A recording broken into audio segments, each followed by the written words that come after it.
Hello students, आज हम exercise 3.4 start करेंगे। एक्सरसाइज 3.4 में आप सीखोगे ट्रांसपोज ऑफ ए मैट्रिक्स क्या है। ट्रांसपोज ऑफ ए मैट्रिक्स होता है अगर आपको कोई मैट्रिक्स दी है तो रोज़ को कॉलम में चेंज करना और कॉलम्स को रो में। जैसे ये फर्स्ट रो थी, ये फर्स्ट कॉलम बन जाएगा, second row second column, third row third column. और इसका साइन होता है ए के ऊपर, ये निशान, इसको हम बोलते हैं A dash. Transpose of A matrix. उसके बाद होता है सिमेट्रिक मैट्रिक्स। सिमेट्रिक मैट्रिक्स क्या है? अगर आपको कोई एक मैट्रिक्स दी है और आप उसका ट्रांसपोज निकालो तो भी आंसर सेम रहे, ए डैश इज इक्वल टू ए रहे। ये देखो, ये 2 3 3 4, फर्स्ट कॉलम को मैंने फर्स्ट रो में लिखा, सेकंड कॉलम को मैंने सेकंड रो में लिखा, फिर भी ये 2 3 3 4 रही, ए डैश इक्वल टू ए रहा, तो क्या होगी? ये मैट्रिक्स सिमेट्रिक होगी। तीसरी चीज़ है skew symmetric matrix. Skew symmetric matrix होता है कि ट्रांसपोज जो है वो माइनस ऑफ ए के इक्वल आए। मान लो आपको ये एक मैट्रिक्स दी है, इसमें डायगोनल एलिमेंट्स जो हैं वो ज़ीरो ही होते हैं, ठीक है। यहाँ क्या है? -2, यहाँ है 2। अब ए डैश निकालो, इसका ट्रांसपोज 0 2 फर्स्ट कॉलम था, वो फर्स्ट रो बन गई, -2 0 फर्स्ट सेकेंड कॉलम था, वो सेकेंड रो बन गई। अब ये इसके इक्वल नहीं है, बट अगर हम माइनस कॉमन निकालेंगे तो ये वाला 2 -2 बन जाएगा, ये माइनस वाला प्लस बन जाएगा। अब ये ए के इक्वल आ गया तो ये हो गया -a। A dash is equal to -a हो तो ये क्या होता है? स्क्यू सिमेट्रिक मैट्रिक्स होती है। अब हम एक्सरसाइज करेंगे। फर्स्ट क्वेश्चन है find the transpose of. Matrices दी हैं, आपको ट्रांसपोज निकालना है, तो बिल्कुल सिंपल है। फर्स्ट कॉलम जो है इसको हम क्या करेंगे? फर्स्ट रो में लिखेंगे, सेकंड कॉलम सेकंड रो में, थर्ड कॉलम थर्ड रो में। ये हो गया इसका ट्रांसपोज। सेकंड और थर्ड पार्ट आप करना। सेकंड क्वेश्चन है ये matrix equal to this matrix का ट्रांसपोज। ये ऊपर ट्रांसपोज का निशान लगा है, तो क्वेश्चन करने से पहले आप इसका ट्रांसपोज निकालोगे। फर्स्ट कॉलम को फर्स्ट रो में, सेकेंड कॉलम को सेकेंड रो में। अब कंपेयर करोगे, ट्रांसपोज वाले को कंपेयर नहीं करोगे आप। अब देखो 5 की जगह 5 है, 3x इक्वल टू 12 है, तो x क्या हो गया? 4। 2y इक्वल टू 4 है, तो 2 2 ज़ा 4, y हो गया 2, z इक्वल टू 6। ऐसे क्वेश्चन नंबर 3, ए और बी 2 मैट्रिसेस दी हैं। फर्स्ट पार्ट है ए डैश का डैश, यानी 2 बार ट्रांसपोज निकालो तो वापस ए ही आएगा।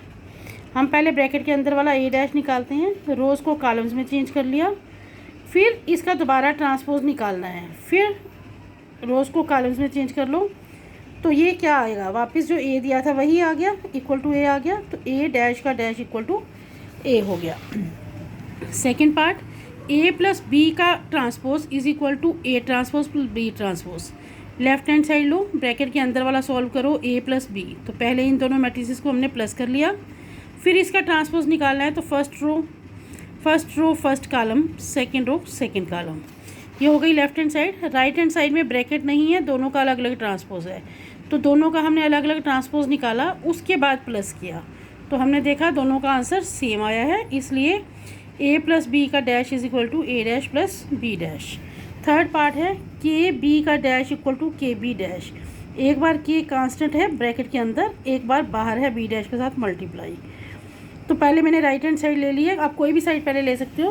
पहले बी डैश निकाला, बी डैश इसका रोज़ और कॉलम्स को इंटरचेंज कर लिया, के से मल्टीप्लाई। मैंने कल आपको सिखाया था कि जब किसी भी कांस्टेंट से मल्टीप्लाई करना है तो सारे एलिमेंट्स से मल्टीप्लाई करना है, तो सबको के से मल्टीप्लाई कर लिया। ये हो गई आपकी right hand side. Left hand side, पहले ब्रैकेट के अंदर वाला के बी, के से पूरी ब्रैकेट को, पूरी मैट्रिक्स को मल्टीप्लाई करेंगे, ये आ गया। अब इसका ट्रांसपोज निकालेंगे, ये आ गया। अब देखो दोनों का आंसर इक्वल है, तो therefore they are equal. Question number 4 में मैंने आपको दिया है फॉर द 2 मैट्रिसेस। ये आपको हर पार्ट में 2 मैट्रिसेस दी हैं और आपको शो करना है ए बी का डैश, ए बी ब्रैकेट में है, is equal to B dash A dash.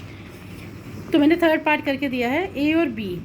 Left hand side में क्या है? ए बी का डैश, ए बी ब्रैकेट में है, तो पहले आप ब्रैकेट को सॉल्व करोगे, यानी दोनों का प्रोडक्ट निकालोगे। दोनों का प्रोडक्ट निकाल कर ये आया, इसके बाद इसका ट्रांसपोज निकाला, रो कॉलम में चेंज करते हुए इसका ट्रांसपोज निकाल दिया, ठीक है। फिर right hand side B dash A dash, तो हमने पहले ए का ट्रांसपोज निकाला, फिर बी का ट्रांसपोज निकाला। आपने इस बात का खास ध्यान रखना है कि बी डैश ए डैश है तो पहले बी डैश ही लिखनी है, ये नंबर्स की मल्टीप्लिकेशन नहीं है कि 2 इंटू 3 6 है तो 3 इंटू 2 भी 6 है। मैट्रिसेस में ऐसा नहीं होता, आपको बी डैश है तो बी डैश ही पहले लिखना है, फिर उसके बाद आपने इसका आंसर निकाला। हमने देखा दोनों का आंसर सेम है। क्वेश्चन नंबर 5 है आपके पास, if A is equal to sine alpha cos alpha minus cos alpha sine alpha, verify that A dash A equal to I2। I2 क्या हुआ? I2 हुआ यूनिट मैट्रिक्स ऑफ ऑर्डर 2, यानी 2 रोज 2 columns. ए लिया, उसका ए dash निकाला, ए डैश ए पूछा था, पहले ए डैश ही लिखना है फिर ए लिखना है। जब हमने इनको मल्टीप्लाई किया, ये कैंसिल ये cancel, sine square alpha plus cos square alpha आपको पता है 1 होता है, दोनों जगह यहाँ 1 आ गया, तो ये हो गई unit matrix of order 2 equal to right hand side. Question number 6 same इससे मिलता जुलता है, a इज़ इक्वल टू 1/3 ये दिया है, आपने ए डैश भी निकालना है, ए डैश ए भी निकालना है, इक्वल टू I3, यानी यूनिट मैट्रिक्स ऑफ, वहाँ 2 रोज 2 कॉलम्स थी तो आंसर भी 2 उसी में था, यहाँ 3 इंटू 3 ऑर्डर है तो आंसर भी इसी में रहेगा I3। ठीक है, अब इसकी लेफ्ट हैंड साइड मैंने आपको करके दी है ए डैश, तो आप इसमें क्या करोगे, 1/3 तो बाहर ही रहेगा, ए डैश में इसकी रोज़ और कॉलम्स को ट्रांसपोज कर दोगे, इंटरचेंज कर दोगे, फिर 1/3 इंटू 1/3 1/9 बाहर, इन दोनों को मल्टीप्लाई किया एज़ यूजुअल जैसे आप करते हो, तो आपका आंसर आ जाएगा ये। अब इस 9 से इन सबको डिवाइड कर दो, ये आ गया 1 1 1, तो ये हो गया यूनिट मैट्रिक्स ऑफ ऑर्डर 3। इसी तरह से इसकी राइट हैंड साइड आप करोगे। अब आपके पास है क्वेश्चन नंबर 7। क्वेश्चन नंबर 7 है, find the values of x y z if the matrix, ये एक मैट्रिक्स दी है आपको, a is equal to 0 2 y z वाली, satisfies the law a dash A equal to I। वो कह रहे हैं a dash A equal to I है, ये मैट्रिक्स है, a dash A equal to I दिया है, a डैश करो, इसकी रोज़ को कॉलम्स में इंटरचेंज कर दिया, into a is equal to I। अब ये 3 इंटू 3 ऑर्डर किया तो ये भी 3 इंटू 3 ऑर्डर की लेनी पड़ेगी आपको। इनको मल्टीप्लाई करके हमारे पास ये आया, ये तो सारे कैंसिल हो रहे हैं और ये बचा हमारे पास यहाँ 2x² 6y² 3z², बाकी सारे एलिमेंट 0 हैं, तो यूनिट मैट्रिक्स में भी यहाँ 1 1 1 है, बाकी सब 0 हैं। कंपेयर कर लो, 2x² is equal to 1, x² is equal to 1/2, तो x is equal to plus minus 1/√2, ऐसे ही y और z निकल गए। क्वेश्चन नंबर 8 आप होमवर्क में करोगे। क्वेश्चन नंबर 8 में आपको यहाँ पर क्या दिया है, a dash plus a equal to I2। अब दोनों को a डैश प्लस a करके I2 के इक्वल लेके कंपेयर करना है आपने। Question number 9, show that a plus a dash is symmetric when, दो मैट्रिसेस दिए हैं, आप लोग इसको क्या करना है, सिमेट्रिक शो करना है। क्वेश्चन नंबर 9 में मैंने सेकंड पार्ट किया है, फर्स्ट पार्ट छोटा वाला आप होमवर्क में करना। a आपको ये दिया है, a डैश हमने निकाल लिया, आपको क्या दिखाना है कि a plus a dash symmetric है, आप पहले a प्लस a डैश निकालो, ये आ गया। अब इसका बार बार डबल का डैश लिखने में दिक्कत आएगी, इसलिए मैंने इसको x के इक्वल लेट कर लिया। कुछ भी ले सकते हो आप, p q कुछ भी ले सकते हो, मैंने x के इक्वल लिया, तो x क्या आया था आपका ये, ठीक है, मैंने x डैश निकाला, फर्स्ट कॉलम को फर्स्ट रो, सेकंड कॉलम को सेकंड रो, थर्ड कॉलम को थर्ड रो, ये फिर भी वही रहा, इक्वल टू x रहा। x dash equal to x हो तो क्या होता है, x इज़ सिमेट्रिक, यही डेफिनेशन पढ़ाई थी मैंने। अगर x सिमेट्रिक है तो x किसके इक्वल है, a प्लस a डैश के, तो a plus a dash symmetric है। ऐसे ही आपका क्वेश्चन नंबर 10 है, show that a minus a dash is skew symmetric. Skew symmetric में क्या बताया था मैंने, इक्वल टू माइनस a आता है, इक्वल टू माइनस a आता है। 10th क्वेश्चन का फर्स्ट पार्ट, a दिया है, a डैश हमने निकाल लिया, a माइनस a डैश किया तो ये आया।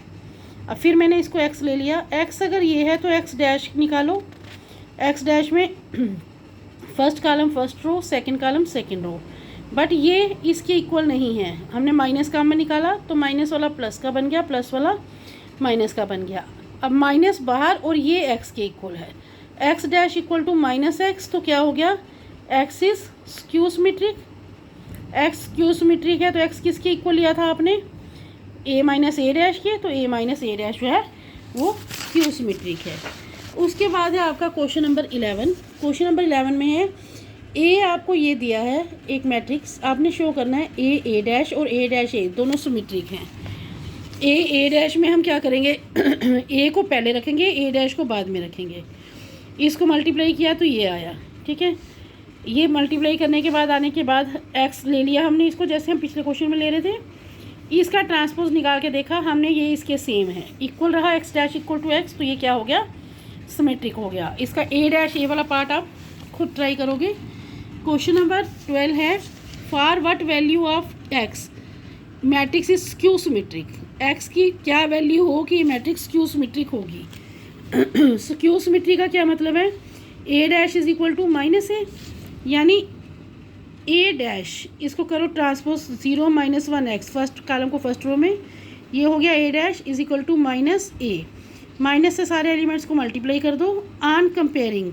अब देखो 0 की जगह 0 है, -1 की जगह -1 है, एक्स की जगह 2 है, तो एक्स 2 हो गया। यहाँ पर माइनस एक्स की जगह -2 है, तो माइनस माइनस कैंसल, तब भी एक्स इक्वल टू 2 आ गया। ये आ गया आपका क्वेश्चन नंबर 12।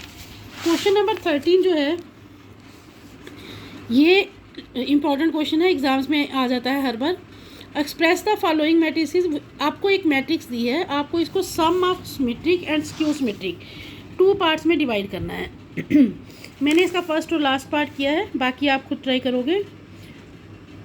आपको एक मैट्रिक्स दी थी ए, ये ए को हम ऐसे लिख सकते हैं, half of A plus half of A, 2 हिस्सों में बांट दिया, उसमें plus half of A dash किया, minus half of A dash किया, एक ए को प्लस वाले के साथ, एक ए को माइनस वाले के साथ, ऐसे हाफ कॉमन निकाल लिया, ये चीज़ आ गई। अब ये पार्ट इसका सिमेट्रिक आएगा, ये स्क्यू सिमेट्रिक आएगा। हम करके देखते हैं कैसे आएगा। ए डैश निकाला, ए प्लस ए डैश, पहली ब्रैकेट को मैंने सॉल्व किया, दोनों को प्लस किया, ये आ गया। उसका हाफ था बाहर, तो यानी सबको 2 से डिवाइड कर दिया, ये आ गया half of A plus A dash. इसको मैं एक्स लेट कर लेती हूँ। अगर एक्स ये है तो एक्स का ट्रांसपोज क्या आएगा, करो रोज और कॉलम्स को इंटरचेंज, तब भी सेम है। X dash equal to X है, तो ये सिमेट्रिक, यानी ये प्लस वाला पोर्शन जो है ये सिमेट्रिक आ रहा है। अब बात करते हैं माइनस वाले की। माइनस वाले में हम पहले ए माइनस ए डैश निकालेंगे, फिर उसका हाफ करेंगे। उसको हमने एक्स लेट किया था, तो इसको अब वाई कर लो, सेम मत करना एक ही क्वेश्चन में। वाई ये आ गया, वाई डैश निकाला तो ये आ गया। अब ये वाई के इक्वल नहीं है, माइनस कॉमन निकालो, माइनस कॉमन निकालने पर साइन चेंज हो जाएंगे। अब ये अंदर वाई के इक्वल आ गया, Y dash equal to minus Y, और ये क्या हो गया, स्क्यू सिमेट्रिक हो गया, यानी माइनस वाला पोर्शन स्क्यू सिमेट्रिक हो गया। अब हमने क्वेश्चन के स्टार्ट में ये लिखा था कि ए जो है इसके प्लस इसके इक्वल है, तो हम आंसर को चेक करते हैं कि क्या हमारा आंसर सही आया है। ए क्या है, ये प्लस ये प्लस है। अब half of A plus A dash का आंसर ये आया था, half of A plus A dash का आंसर मैंने वो लिख दिया यहाँ पर। Half of A minus A dash का आंसर ये आया था, इसको यहाँ उतार लिया, दोनों को मैंने प्लस किया। प्लस करने के बाद आपका जो आंसर आया ये क्वेश्चन था जो गिवन था, ठीक है। तो यहाँ से आकर चेक हो जाएगा कि आपके सारे पॉइंट सही निकले हैं। इसी तरह से मैंने इसका लास्ट पार्ट किया है कि ए जो है हाफ ऑफ इसके इक्वल होगा। पहले प्लस वाला पोर्शन लेंगे, ए का ए डैश निकालो, ब्रैकेट के अंदर है ए प्लस ए डैश, दोनों को प्लस किया, उसका हाफ किया, ये आ गया। इसको एक्स के इक्वल लिया, एक्स ये है तो एक्स डैश निकालो। जब हमने रोज़ और कॉलम्स को इंटरचेंज किया तो भी कोई फ़र्क नहीं पड़ा, वो एक्स के इक्वल ही रहा, तो एक्स क्या हो गया, सिमेट्रिक हो गया, यानी प्लस वाला पोर्शन सिमेट्रिक हो गया। सेम ऐसे ही माइनस वाला पोर्शन माइनस किया, माइनस करने के बाद जो आंसर आया उसका हाफ किया, 1/2 था बाहर, 1/2 करने के बाद ये हो गया। अब इसको हमने वाई ले लिया, अगर वाई ये है तो इसका ट्रांसपोज देखो, ट्रांसपोज करने पर साइन चेंज हो रहे हैं, तो सब में से माइनस कॉमन निकाल दो, ये आ गया इक्वल टू माइनस वाई, यानी ये स्क्यू सिमेट्रिक है, तो माइनस वाला पोर्शन आ गया स्क्यू सिमेट्रिक। इसको भी अब चेक करते हैं, इसका आंसर प्लस इसका आंसर, दोनों को प्लस किया तो जो आपको क्वेश्चन दिया था ये बराबर उसके आ गया, तो इसका मतलब आपका आंसर बिल्कुल हर जगह सही निकला है। इसी के साथ ये एक्सरसाइज और ये चैप्टर दोनों ही कंप्लीट हो गए हैं।